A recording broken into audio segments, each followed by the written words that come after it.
Greetings, fellow Angel and May listeners. This is Melanie, the producer of Angel and May. Now, as you may be aware, we haven't had many audio releases for the last year and a bit, and that's because something else has been happening. We've all been working very hard on a significant new project within the Angel and May universe. That project is a movie, and I mean a proper movie. It's 2 hours, 60 minutes long, and we used real actors and green screen techniques. This is out on the Future Now part of the Foursome channel. It may appear on other streaming sites perhaps later in the year. And this is a reworking of the Mirror Maze story arc from season 1. Now, this doesn't mean we've stopped the audio podcast. It's just that we can't do both at the same time. It's just so much work. I do have an embryonic script which takes the Angel and May part of the Angel and May universe as opposed to the Gander season. I want to take that to a season 4, but it's going to take another 6 months, I think, to develop some good stories for that. In the meantime, please check out the movie.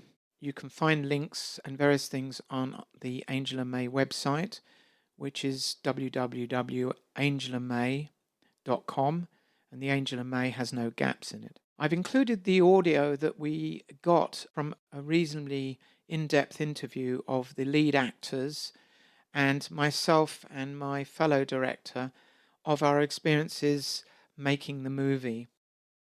We do thank you for your patronage of the Angel and May universe, and we hope you like our continued investment in this world and its characters. So what now follows is the interview, and if you wish, there's also in the bonus section on the website the video that goes with this.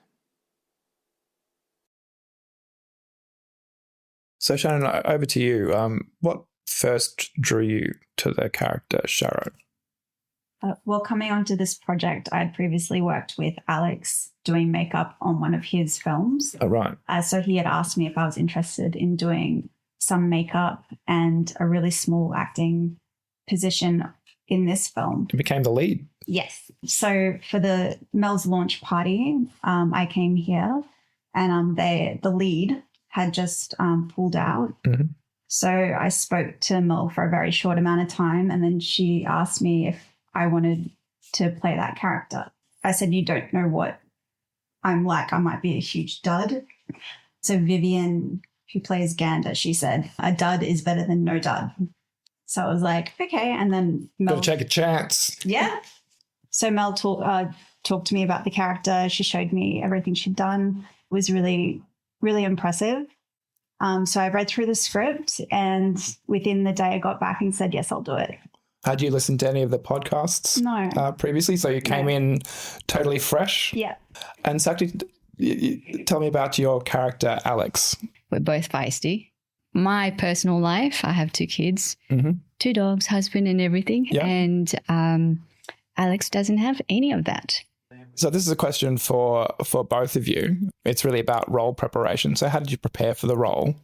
Sakti, if I could start with you. Sure. I was told by Mel, the character is very similar to Bruce Willis, Die Hard kind of thing. Yeah. So that kind of fitted in. I was like, oh, yeah, I could do that. So, and a bit of a badass. Very badass. Yeah. That was fun to play. Yeah, cool. Well, I like to be like that. Yeah, I'm actually the bad mom at home. As in, the kids say, you're so not nice. I'm like, well, that's what you get for being naughty. Yeah. So in that way, maybe we have similarity. Shannon, how about you? Did you do any specific research or training? Well, when I was younger, I've done a little bit of acting training. Mm-hmm. But for this character in particular, I really went to Mel's website and podcast. Yeah, okay. So I just read through all the attributes about the character. Yeah. I think I listened to only maybe one podcast that didn't have Wi-Fi for like a very long time. Yeah. So I tried to take that on board. And you got the graphical representations of the characters as well. And she did explain the character to me and kind of what she wanted from the character. I think I'm similar to the character because I'm very socially awkward. and she's supposed to be that. Yeah. Okay. And I think I'm more of serious character as opposed to Alex. And as filming progressed, did you absorb more of the character as time progressed? It just became its own little thing, and then we found our little balance. Found your Together, groove. yeah, working Yeah. together it was nice. Yeah, But I do enjoy your character Yeah. a lot. And Sakti, how did your understanding of the character evolve during filming? First time when I shot, it was just me. And then I met Shannon because she came on board later on. I think that's when I started feeling more comfortable having a sidekick, because we, as the characters, they met at a all-girls school because they were both orphans and so on. So because did a then lot I of could filming play on your off own it. first? Yeah, first. I think it was like a month or something. Okay. And it was just feeling a bit strange. So Yeah, I yeah. was trying Then to you had figure out the Shannon to character. bounce off. And then the only thing I had, behind was, a bit like Bruce Willis, Die Hard, that kind Yeah, of yeah. strong, energetic, feisty, rough, aggressive kind of character. But then when she came along, she clicked and the characters became, playful together. Yeah, Yeah. right. And how about you, Shannon? Or how did your understanding of the character evolve? I found we were able to bounce our characters off each other, especially towards the getting into it. Yeah. Yeah. Developing So as them things together. developed, the filming was quite extensive over 2 Yeah. years. Yeah. So you would have got to know each other pretty well Yeah. Yeah, we sure during did. that time. Yeah. Yeah. And things became easier with the characters over time. Did you find that? So it's more like, she's my little baby sister, kind of, and I had to protect her and look after her. Yeah. That was my kind of. Well, you're the badass as well. Yeah, you know? And then also I think Yeah. the characters like she's my little baby sister. There you go. I'm gonna take care of her. Yeah. Yeah, because she's always getting into trouble, and then I have Yeah. to, get her out of it. That was your character. Yeah. Cool. What was the most challenging scene? Probably just when we first started, getting used to having the camera straight in my face. So if I was with, she's kind of like my support blanket. If I was with her, I was good. You're good. But then yeah. as soon as it was Yeah. the time right at the beginning for Yeah. the camera to be right on me, I just feel like, oh crap. Yeah. And there's like, it's very intimate. Yeah. And I yeah. hadn't It's a been very used to- small set. Yes. Yeah. And I hadn't been used to that for a while. Yeah. Probably haven't had a camera in my face like Yeah. that since 2019. Right. And was it your first experience both using a green screen to that extent? So it's you're creating everything in front of you. You need to know sort of like what's visually in front of you. Yeah. Yeah. You helped a definitely need lot. that storyboard Yeah. if you're going to film on a green screen. Yeah. Was there one particular scene that you really, really found challenging? You probably have different answers. It's not necessarily going to be the same scene, but is there anything that you can recall? You mentioned, camera straight in front of your face, which is pretty challenging.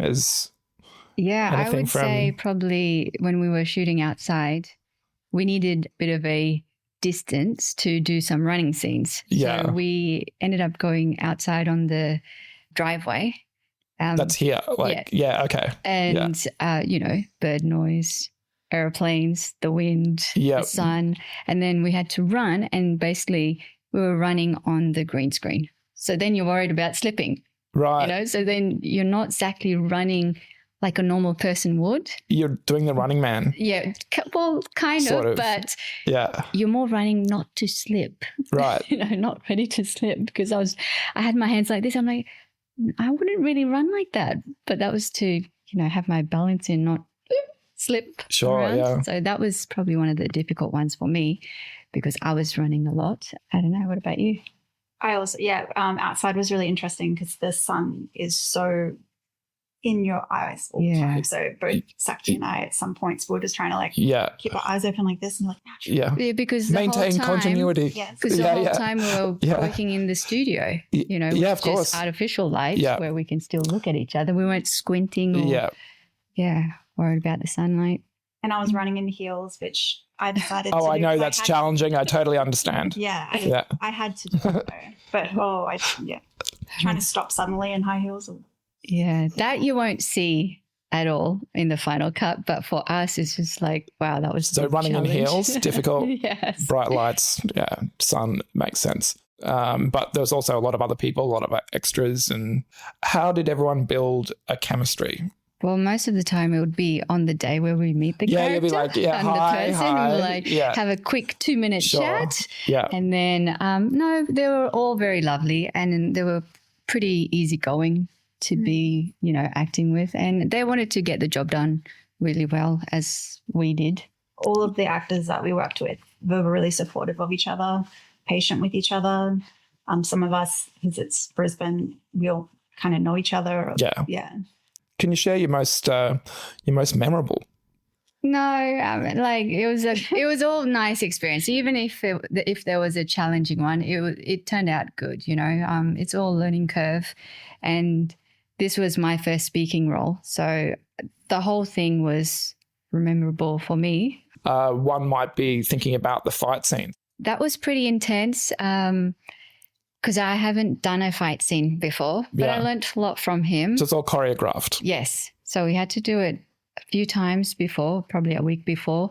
And then on the day we rehearsed it again a few times. Then we shot it, but I don't really know how to explain it. But It's like a dance. It was exactly. It's like a Yeah. dance. You have to remember it.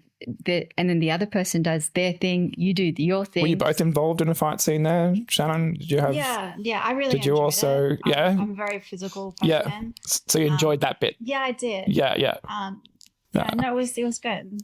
How did the director, if we talk about Mel and Alex, guide your performances? They both helped a lot in everything, as we said. You know, everything was done behind green screen. So Yeah. I had no idea where They I have was. to guide you, And so yeah, my question yeah. was always, what's behind me? Mm-hmm. Okay, Shannon's there. Who am I talking to? Where's my eye line? What I need to do, where I have to be directing me. So a in lot that to way. do with like how to place you in the scene. Yes, because so that they you could actually visually act. know, they can Yeah. see it. Yeah. As for talking about, you know, my personal experience, I had no idea. Yeah. Besides, my character was there. She was getting, you know, emotionally feeling Yeah. like this, that, talking to Shannon. But then what's around us? Yeah. And definitely critical if you've both not done a lot of green screen work. And Totally. they were very prepared with like the storyboards Yeah. and everything like that. So when we came into it, they had a good idea of. Did anything unexpected happen during filming that influenced your performance? Puppy Yeah. peeing on our green Oh, screen okay. floor, and then Yeah. we'd have a dark patch there. Yep. Like, okay, Yeah. what do we do with that? Yeah. Okay. Have to work around certain extras Yes. behaving badly. Yeah. What did this project teach you? Mainly working behind a green screen. I have been on film sets before, but you know, there's lots of extras around you, so you don't have to worry about it. But here it was just two of us and a big green screen everywhere, And having to create the scene in your and own the mind. creating the Yeah. scene. But the whole experience was great. I mean, at the beginning, I didn't know what to expect, and then during it was a bit of a workout, and then at the end, you're like, that was not bad. You know, that wasn't as bad as I thought it would be, or difficult, but now it's just a good memory.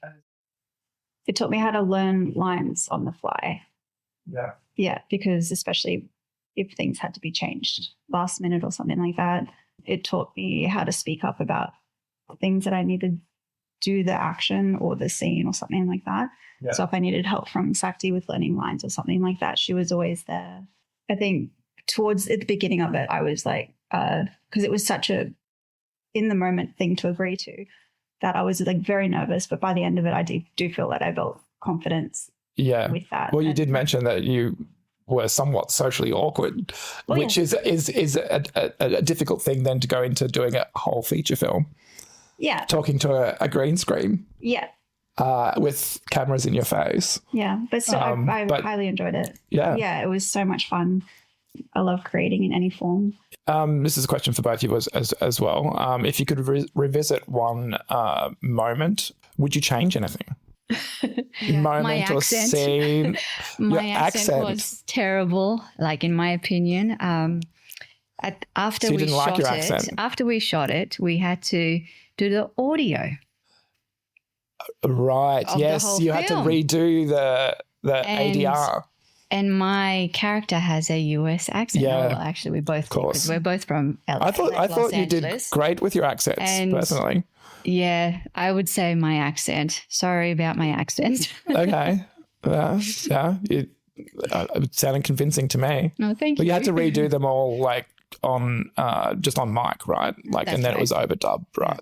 So you had a second go at it. I did, but I could that do make it better. easier, or was it good to have a second go? No, it was good to have a second go Yeah. because then you could clear up certain things that Yeah, didn't kind of work out whilst you were filming. yeah, But then you can focus or hone in on just the accent or the intonations of. Well, you couldn't really change it because you had to had to be the same, right? with the lips and that. Yeah, So yeah, challenging. And Shannon, would you change anything? Well, you can't change anything. You can't. No. But would you? I feel like if we were to redo that again in a short amount of time, Yeah, I think, we would obviously improve a lot. yeah, definitely. But it has taught me a lot going into things in the future. Yeah. Things that it was a long acting class it was in the end, Yeah. right? Very Like, grateful. Yeah. you Very know, long acting. very long acting class. So how do you feel about the next project? Well, good because I've Yeah. picked up a lot of skills. Yeah. So Sakti, for you, it would be the accent. Definitely the accent. That would just make the character a bit more stronger, I think. Maybe work out on my muscles. Yeah. So this is a question for both of you. What was the most challenging scene? Well, mine was definitely probably the action fight scene. Yeah. But for you, I think it was all those So technical. my character words. had a lot of And they were probably made up by the directors who, yeah. One of the lines was Vespertilianidae, which That's is brilliant. some type of bat. We Uh-huh. Googled it. So we had to figure out So how could to you just say that again? I can only say it in an American accent, but my American. Vespertilianidae. It's very good. Yeah, so hopefully I said it properly. It sounded great. What does it mean? It's a type of bat. Okay. We were doing a bat scene, Yeah. and we didn't have a line or something. And we're like, you know what? Because your character is intelligent, we had to Google the name for a bat because that would Yeah. have made more sense for her to say a scientific name for Brilliant. a bat. Yeah. So scientific names. There was probably also Technical names for certain things in So there were some spaceships. things where I think I drove Mel crazy because I couldn't get the word out. And one of them was, look at this, it's in Tizier Ashpool setup. And I just couldn't get that out. And I had to, I think, say it very fast in order to get it out because it's so foreign. Yeah. And I found when I learned lines on my own, I decided how they sounded. Yeah. That wasn't actually how they sounded. Yeah, of course. Yeah. And then trying to do that also with like an American accent. Yeah. Yeah. So, And in 5 minutes Yeah. when you just turn up on the day. Yeah. yeah. And another one was the area was called the Ben. Oh, it's hard to say. That's hard, Yeah. right? It's Benkeben. Yeah. Yeah. Yeah, we had to say that 100 times. Yeah. And then Mel would let me know how it was said, but she has a British accent. Yeah. That didn't help. So you're taking it from Yeah. British accent to American accent. Yeah, without yeah. Trying to do the British accent. Sure. Yeah. Yeah, that would be challenging. And I guess there's a lot of technical terms in the film being a science fiction, Yeah, she had to explain Maybe. a few things to us. right? Because technobabble is key Yeah. to a science fiction film. You've got to have that. So Yeah. I just think accents are quite tricky, actually, They are very tricky. to like nail them Because for an extended there's period also of time. different dialects of American because Yeah. I was kind of going, at the beginning, I was going Southern. Yeah, And then you have the Texas or the country, the drawl. Clint Yeah, so you got to Eastwood kind of sure. style. Yeah, and you And can't then you waver, so No. you've got to keep And continuity. ours is supposed to be LA. Did you practice? Oh, okay, yes, an LA kind of. Yeah, I YouTubed people Yeah. from LA. Oh my God, it's so fabulous! but it you couldn't do didn't- that one. But I didn't even have accent like that. And then half the time when I was saying something, I'm like, that's so Australian. Yeah. That doesn't work. Yeah. And when we both figured out, we were like, oh, we need to do, I think the first day we ever did, we both did Australian accents. Yes. And then we were like, oh, these characters are American. We have to do American accent. Yeah. Sakti and I think, met up half an hour. So you before. decided to change to American, or was that a No, direction? it was from- already written. Yeah. They had their own characters. Some were Australian, One was Russian. Russian. Oh, yeah. Yeah. Yeah, the Russian. But you had to keep that accent continuity for the whole film. You couldn't then, as you say, like waver into a Clint Eastwood vibe or something like that. You had to stick with But I think LA. we still did. Well, Yeah. I did. Yeah. Backwards, forwards to Australian. You know, some words I'm like, there's no R. I can't emphasize the R's to sound like American. Now it sounds like Australian. It's all about the R's. Yeah. Yeah, a lot of things we learnt on this film. What were some of the other things? Well, besides the words, The words, accents, the technobabbles, the green screen. For me, I was really bad at shooting the gun. Oh, I okay. was really bad. Yeah. I told off. Who made the props? It was Mel. she bought the guns. Yeah. Oh, yeah. They were toy guns. Sure. Yeah. Yeah. So we look cool only because of the editing, Yeah. Right. Well, the final effect. yeah, okay. Yeah, that was it. Yeah. You could just Otherwise- say we're just fabulous. Nothing to do with the No, editing. A lot of work went into the editing, so that's big thanks to Mel and Alex. Okay. Well, congratulations both on your first feature film. Thank you. And that's fantastic. Looking forward to seeing Mirror Maze in a couple of weeks. Thank you. Thank you.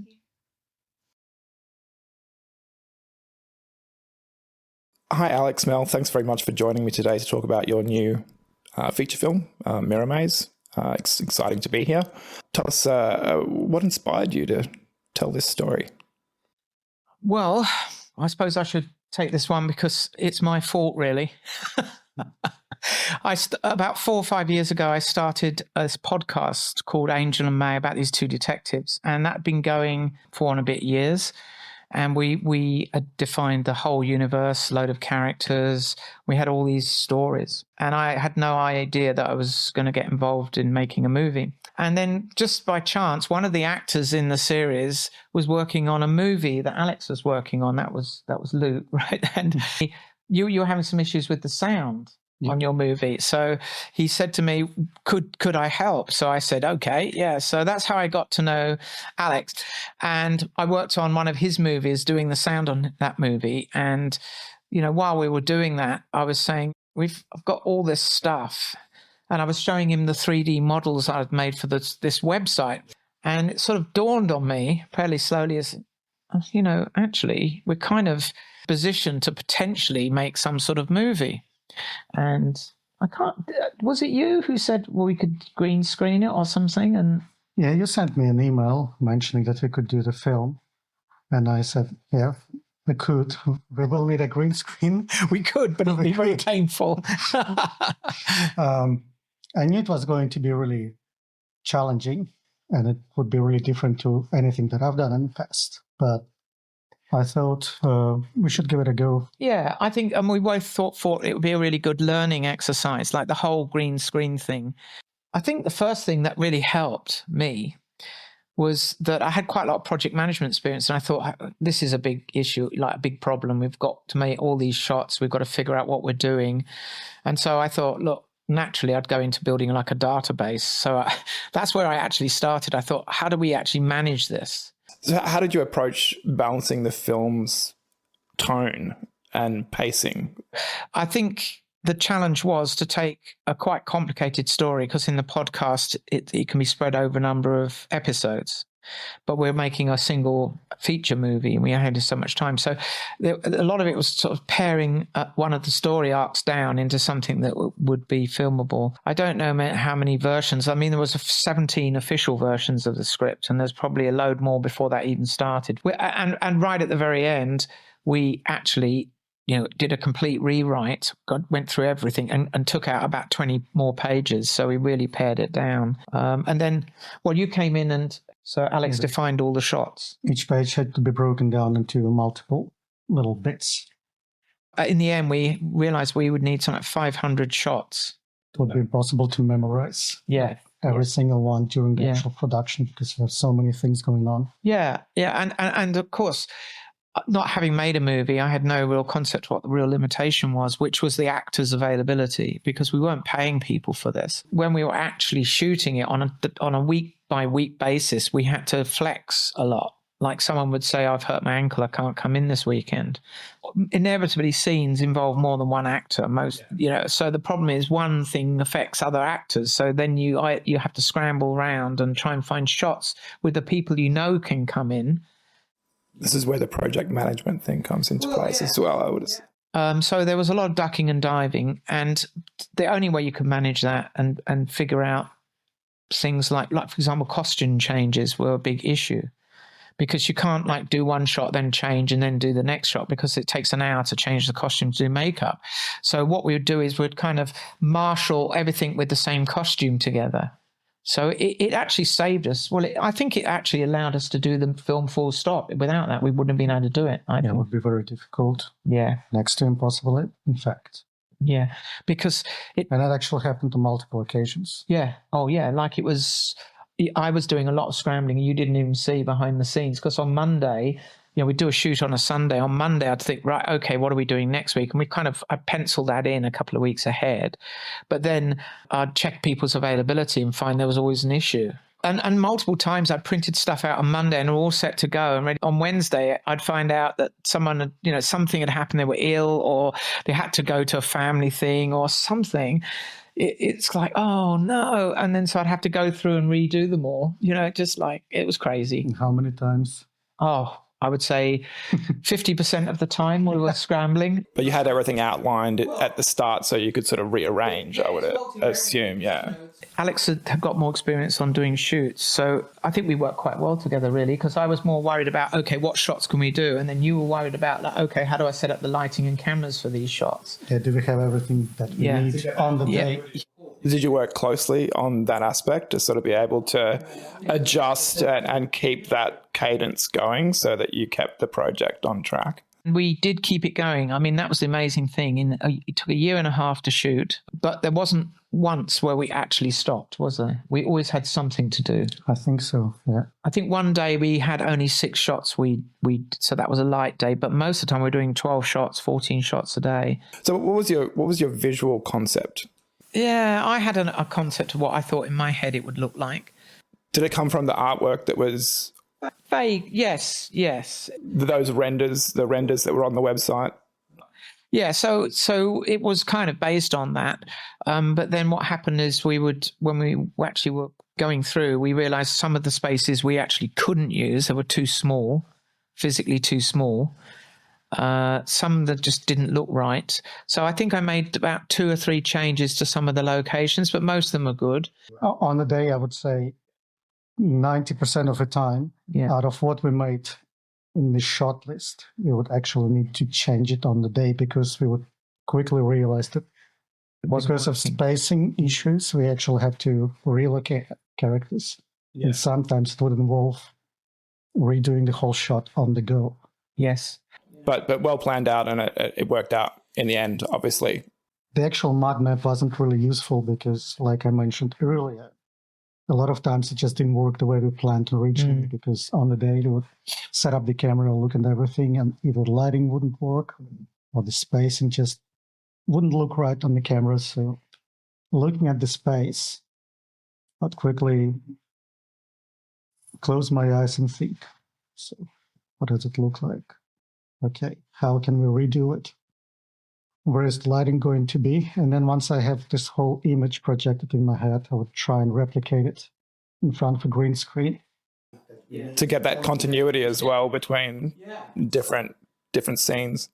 Like we had a very limited space. We had probably 4 square meters, maybe. Yeah, about once you put the lights in the room, and it was the biggest problem. It's the actual space limitations, because having all these lights which would be in the shot, which would otherwise work for the space, but then you have a light that has to be in a particular place.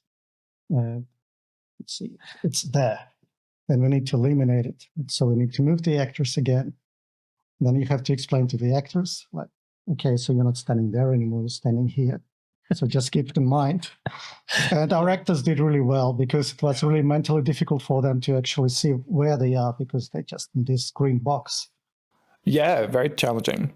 It was. It was also really exciting for me, because I'd process the shots sort of Monday. Within a couple of days, I'd removed all of the green screen. And then once you put the actors against the background, it sort of comes alive. That was really exciting for me, like actually seeing it look like a real space. It was there, and I thought, God, that really looks real. Yeah, well, so not only is everything shot out of sequence, but there's a green screen and nothing necessarily behind the actors. So everyone has to pull together and get their imagination on to really deliver it. Then when you see it when it's fully rendered and you're like, wow, there it is. The biggest problem we've had during actual production is the green screen spill on actors' faces. Yeah. And that's where the limitation was even worse, because we might have had 4 square meters of space, but the actors could only use 2 meters, because once they get closer to the green screen, you get that spill. Get that spill, and then when you put it in post-production, half their face would disappear. Yeah, it was very hard. I had to do a lot of magic masking. And then there was one character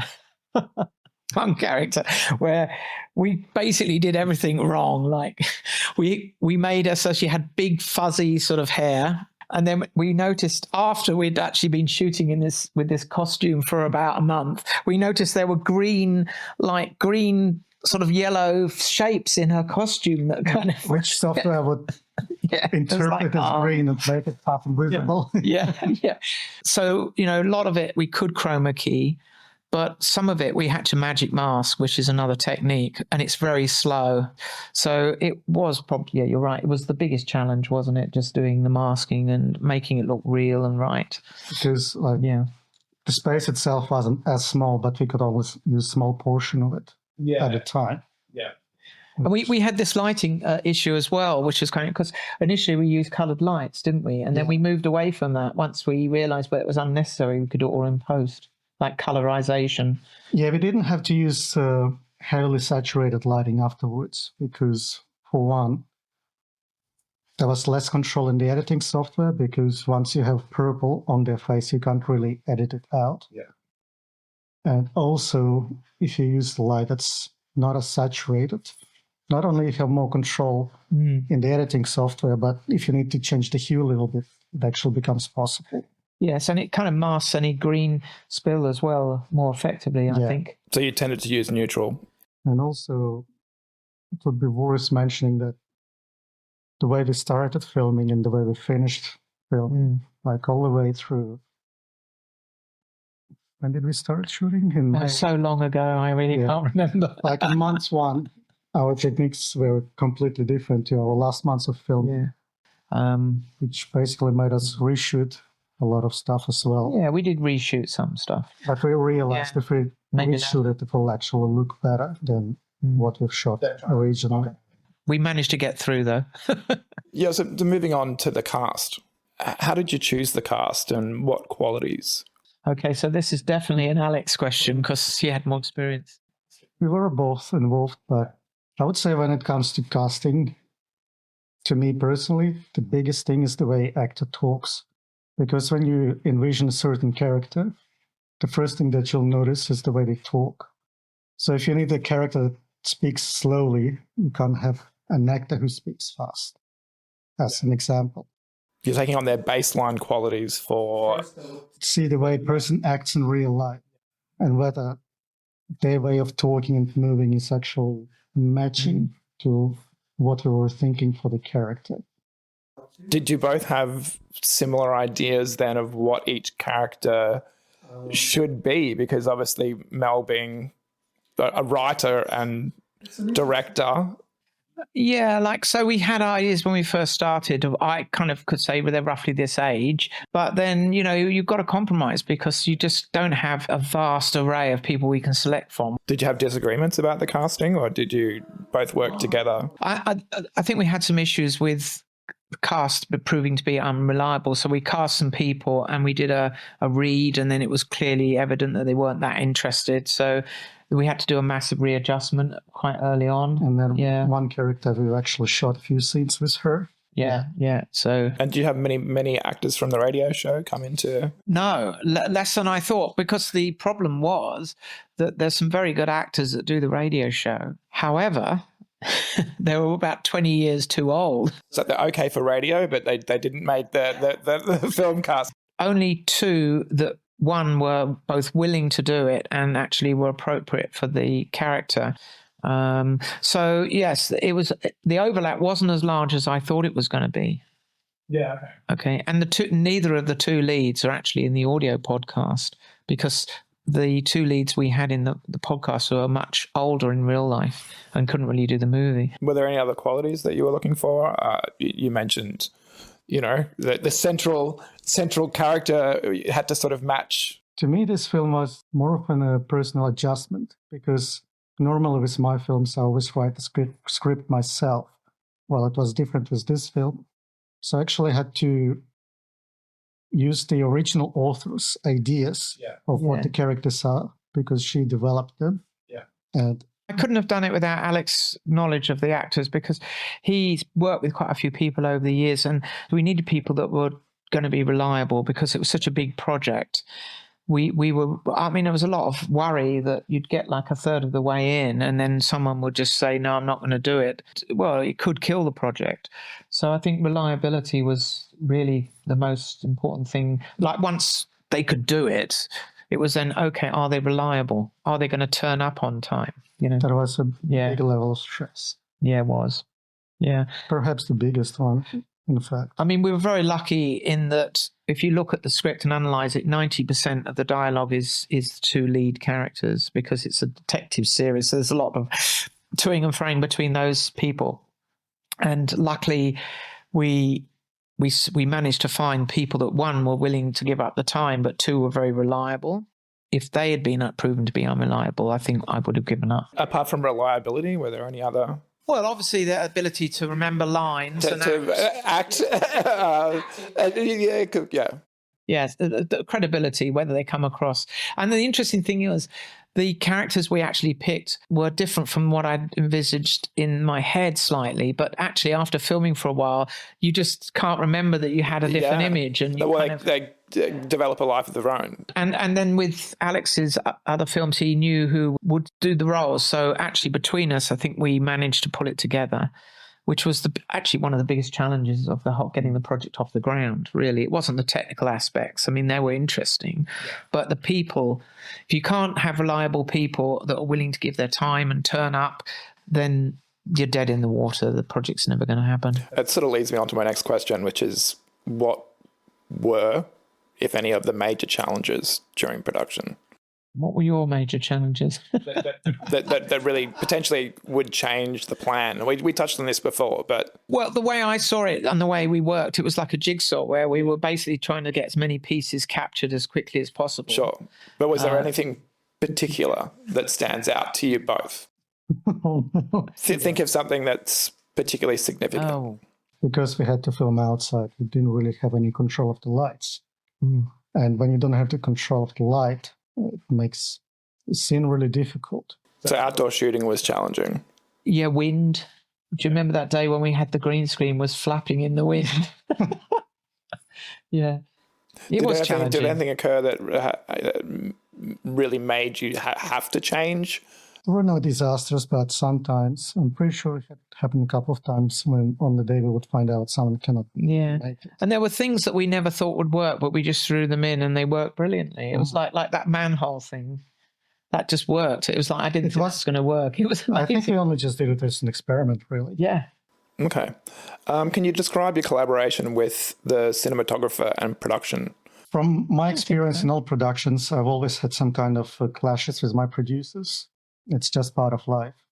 And at the end of the day, you just have to compromise, because sometimes what director does and what producer does,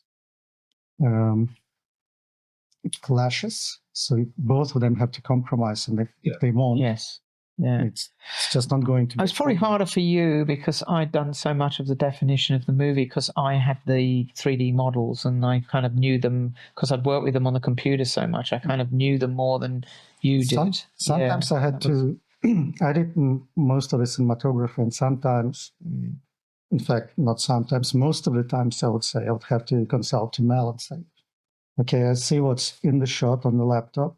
Yeah. Can you describe the space for me a bit better? Yeah.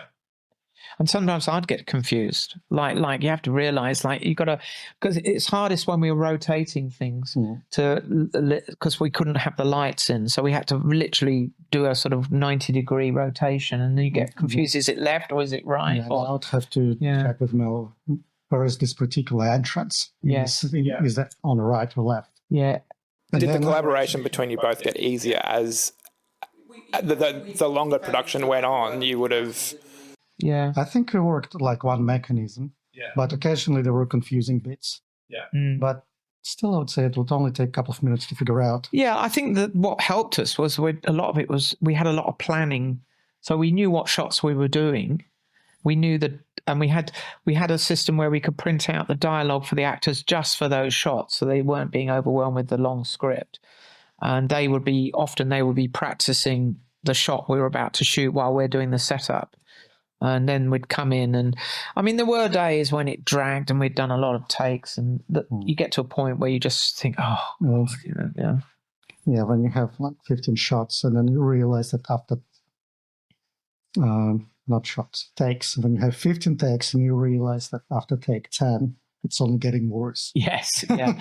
So we did. There were a couple of times I think where we stopped, and then that shot would creep in maybe 6 months later, and it would just go like really smooth. It's like, so it was a bit of recycling, not too much. Well, you'd keep the shot, but you might sort of flag it as. Yeah, I kept every take, and the early ones where there's obvious fluffs, I'd delete those because just from brevity. Would you have an agreement after a shot was done that you may go back and redo it?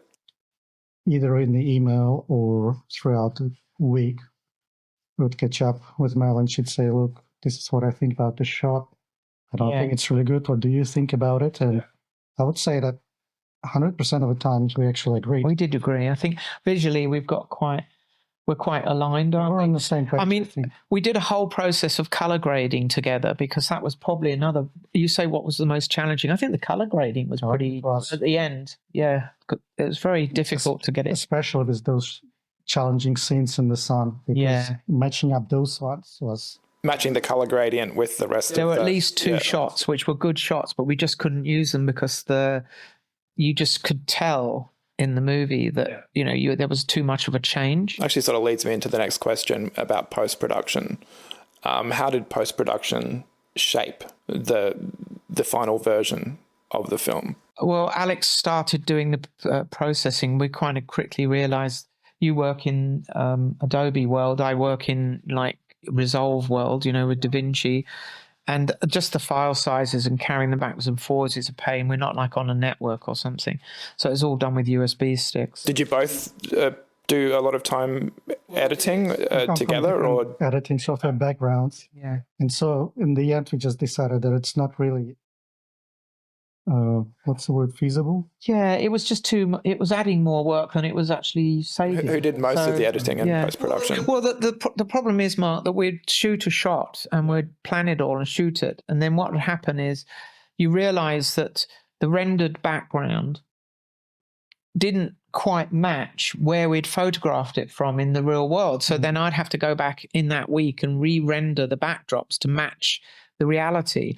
And Alex didn't have the software. Even if he'd taken out the shots from the green screens, it would still mean that I'd have to do a lot of work. So it's easier just to keep it all in the same box. And I would sort of look at the background, and maybe on some of them I had to do 11 different goes to get the backdrop to be exactly the right perspective and parallax and look real. Which takes a lot of time. It's hard. Well. It's hard to do. And what made it worse was I kind of decided that it makes it come alive if the background actually has some moving things. That meant you had to re-render not just 1, but 200 or 300 frames, which can take overnight render. So there's a lot more to it. But was there a particular scene that you can remember was extremely difficult to get right? Yeah, the corridor scene. That was hard, wasn't it? One that sort of stands out as was it from the computing rendering side, or was it continuity? Continuity, like they were walking through this corridor and where the doors were and stuff. It was confusing, wasn't it? It was hard to shoot. Yeah, some of the corridor scenes were the girls playing the lead character. They were walking in front of lights at the time of filming. Yeah. And Oh yeah. Actually, some of them worked out really well. Well, That was by accident. yeah, it was, and it was like we had to magic master those ones, and I actually had to manually airbrush some of them. It was a labour of love. I think that's the only way to describe it. For labour and hate, it started to become a labour of hate. It started to become a bit painful to Especially the early shots. Actually, it was the ones when we had those lights with we put the tin foil over. Yeah. Oh my God, they were a nightmare. Well, let's now look at changing tack a little bit, looking at what's the message of the film. If we look at it from the audience's perspective, let's be clear about it. It's a sort of light comedy. I would like the people to love the characters. That's what's important to me. I mean, the story. Well, they already have a following. They do, yeah. They have, like, we've got the podcast and it's had 17,000 listens. Exactly. So it's not. The story is relatively simple. It's a kidnap, sort of go in and rescue. And the reason we picked that particular story, actually, it was deliberate, was that we thought, well, with the computer-based backgrounds, we could, and the fact that it looks slightly unreal, it sort of plays into that to a certain extent. So it doesn't matter, once they're inside the mirror maze, we can do more fantastical backgrounds, which we did. And we can have more special effects. So we thought that would be fun. So the story is relatively simple. It's like they rescue someone, they get a reward, and they get their it's all building up to them getting their detective agency, which hopefully will lead on to more storytelling, right? So this is a simple story, but it sets the stage for some more complicated stories later on if we do follow up. So what did you feel? Did you end up liking the characters? Did you? They certainly got more intimate with me towards the end of filming. I feel not just with the characters, but with the actors as well. Because I knew our lead actors from the previous films, but we only worked briefly, because all my previous projects were much simpler. Because I'm doing horror, and it normally doesn't involve any green screen usage. And so it was filmed much faster, while this project's taking us over a year. Yeah. And we've gotten really intimate. So yeah. I'd like to think I think the atmosphere on set was pretty light, pretty good. There were a couple of heavy moments, but I mean, in a year, we actually filmed for a year and a half, actually. It was more than a year. Unlike a lot of projects that I was a part of, this one really became like a family thing. Right. It was just because of a pure timing.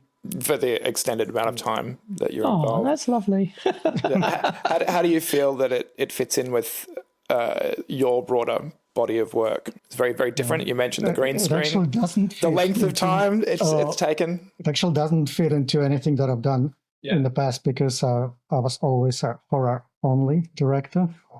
But I thought I might do something colorful for a change. Because most of my films were more dark and gray in their feel. Yeah. And I thought this might be something that's going to be a bit of like a breath of fresh air, I would say. So quite different is the answer. So it doesn't really fit in the sense that it's a legacy of my previous projects. It's actually something completely different. And Mel, this is your first feature film? I learned hell of a lot from you, actually, like just watching you, the camera, and I learned a lot about editing. I'd use Resolve, but only to do a few like simple music video stuff. This was really using it pretty heavy. A lot of the masking stuff, I really got into that. So it's like most things, as you use it, you learn. It certainly adds on to music production. Yeah, and even just doing the sound. I mean, I had a pretty firm bass because really it was very similar to what we've been doing with Angel and May, but there's a lot of differences. Like this was mixed in 5.1. Yeah. Okay, so I had to learn how the surround sound stuff works. Yeah, exactly. And then there was a whole exercise of doing the ADR, which was we thought at first we could use the on-set recorded sound, and there's AI tools that you can use to clean it up, and they're remarkable. They do clean it up quite a lot. But it still sounds boxy and it doesn't sound cinematic. Yeah.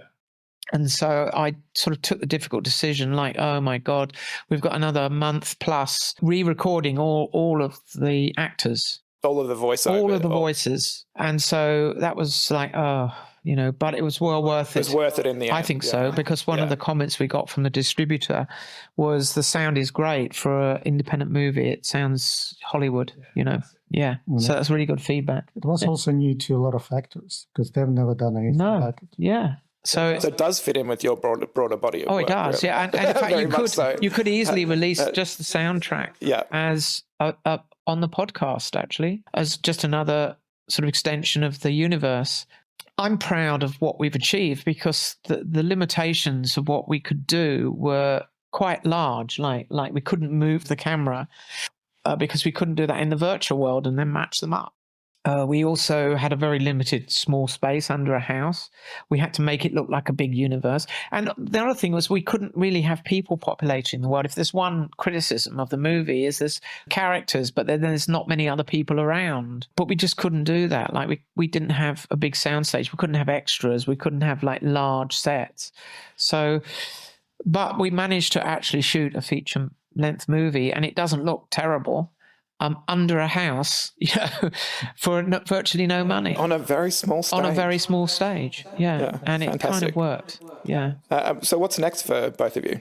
I think it depends how it goes. Is this going to be successful? If it is and people like it, then I'm up for making another one. And what about you, Alex? Well, back to horror or? Back to horror for my next film. Yeah. But like Mel said, we have to see how this one goes before making any further decisions. Would you go back to green screen? Lately, I've moved into creating found footage. We'll just have to see how everything I think there's more interaction with the actual physical background in your movies, so it'd be hard to do it green screen. Yeah. Because you can't really, you can do certain elements, but there's a lot of opening and closing and doors and running around. Yeah. Also with found footage because it's handheld most of the time. Mm. Green screen, I mean, technically could do it. Yeah, that would be hard. Yeah, but I'm still impressed the way we managed to have this crowded shot in Mirror Maze. Oh, yeah. Because everyone was filmed separately, but we managed to have we composited that together. That was a bit of a nightmare, but it worked. The protest scene? Or? Yeah, the protest scene. I think I remember that one. It looked a lot better than, because you're in the background. I might be in the background. Yes, yeah. You're unrecognizable, Omar. Yeah, look, I think it's funny that incognito. Yeah. I mean, it's funny the things we managed to get to work. I think the weaknesses are the general special effects, like pyrotechnics. Like we couldn't do that, obviously, so they're faked in, and they don't look super real. They look a bit cheesy. Yeah, there was lots of limitations. We couldn't really have piles of blood because we couldn't afford to buy the blood to spray over the characters, and then the mess it would make. And well, we'll have to see what happens. See what happens in the future. But thank you both very much for coming in and having a chat about the exciting new production Mirror Maze.